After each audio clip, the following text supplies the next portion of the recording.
आजकल कपिल शर्मा का जो ट्रांसफॉर्मेशन है काफ़ी वायरल हो रहा है। So let's D code this 21 days of transformation cycle and understand कि ये कैसे काम करता है। हाय, आई एम नेहा उत्तम, health nutrition and fitness coach, और आज हम डिस्कस कर रहे हैं कपिल शर्मा के ट्रांसफॉर्मेशन के बारे में।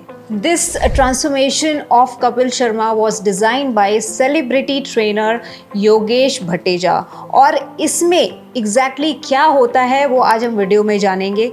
ये एक 21 डेज और 21 डेज मतलब टोटल ऑफ 63 डेज की साइकिल है, जिसमें हम बहुत ही प्रोग्रेसिव स्लो मूवमेंट्स और डाइट में चेंजेस करते हैं, लेकिन ये काफ़ी फोकस्ड होती है। तो ये आज हम डिकोड करने वाले हैं। सो दीज इनिशियल डेज जो स्टार्टिंग के 21 डेज हैं, उसमें सिर्फ आपको अपनी बॉडी को सिखाना है और ये हैबिट लगानी है कि उसे मूवमेंट करना है।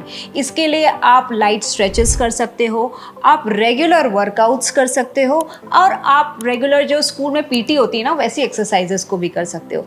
तो सिर्फ आइडिया ये है कि आप मूव करना सीख जाएं, डेली की एक हैबिट बना लें। So the emphasis is on consistency and not the intensity, और आपको अपना खाना जैसे आप खाते हो वैसे ही रेगुलर खाते रहना है। आप चलते हैं नेक्स्ट फेज 2 की तरफ, जिसमें है डे 22 से लेके डे 43 तक। अब इसमें आपको क्या करना है, आपने हैबिट तो बना ली कि आपको डेली मूवमेंट्स करने हैं, डेली एक्सरसाइज करनी है। तो अब वो जो एक्सरसाइज आप कर रहे थे उनकी आप इंटेंसिटी को बढ़ाइए। आपने फोकस्ड इजी वर्कआउट किए, अब उसका जो टाइम है वो बढ़ा दीजिए।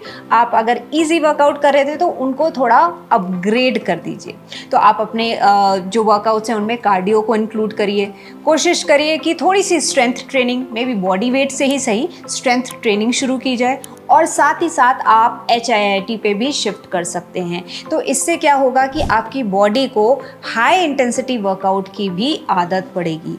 और साथ में आपको करना है अब थोड़े से मॉडिफिकेशंस अपनी डाइट में। मैं कोई स्ट्रिक्ट डाइट की यहाँ बात नहीं कर रही हूँ, मैं मॉडिफिकेशंस की बात कर रही हूँ। मतलब अगर आप चाय में मान लीजिए 1.5 चम्मच चीनी लेते हैं तो उसको धीरे से आधा करने की कोशिश करिए।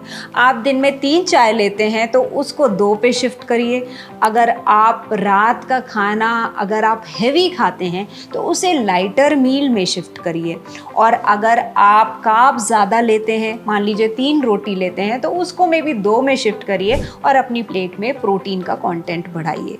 This way you will not only get focus toward diet also, क्योंकि ये बहुत छोटे चेंजेस हैं, प्लस जो आपकी वर्कआउट की इंटेंसिटी है वो भी काफ़ी अच्छी हो जाएगी। तो ये था डे 22 से लेके डे 43 का routine. Now comes the last phase 3, जो कि आपकी चलती है डे 43 से लेके डे 63 तक। इसमें आपको क्या करना है, आपने अपने वर्कआउट्स की अच्छी हैबिट बना ली, उनकी इंटेंसिटी भी बढ़ा ली, अपने डाइट में ठीक ठाक चेंजेस भी कर लिए।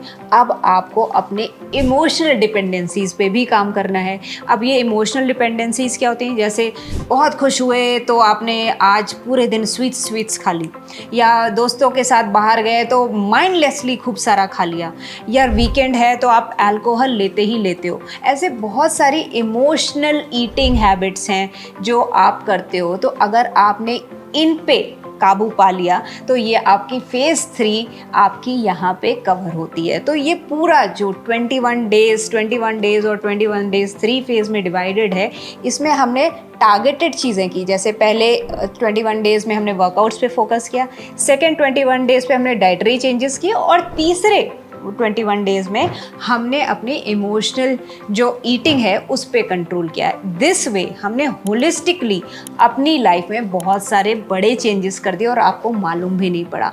यही एक बहुत अच्छा तरीका होता है किसी भी हैबिट को बनाने के लिए, क्योंकि according to lot of researches and lot of great man also 21 days लगते हैं एक हैबिट फॉर्म होने में। तो इस तरह से आपने हैबिट बदली और एक बहुत अच्छा सा ट्रांसफॉर्मेशन पा लिया। तो अगर आप चाहते हो कि आप भी कपिल शर्मा जैसा ट्रांसफॉर्मेशन पा सको, तो इस चैलेंज को एक्सेप्ट करो और ट्राई करो कि आप भी ये सारी हैबिट्स बना लो अपनी लाइफ में और इसे अपनी लाइफस्टाइल बना लो। और अगर आपको ये चैलेंज पसंद आया और आप इसे करने वाले हो तो प्लीज़ मुझे कमेंट में ज़रूर बताइए।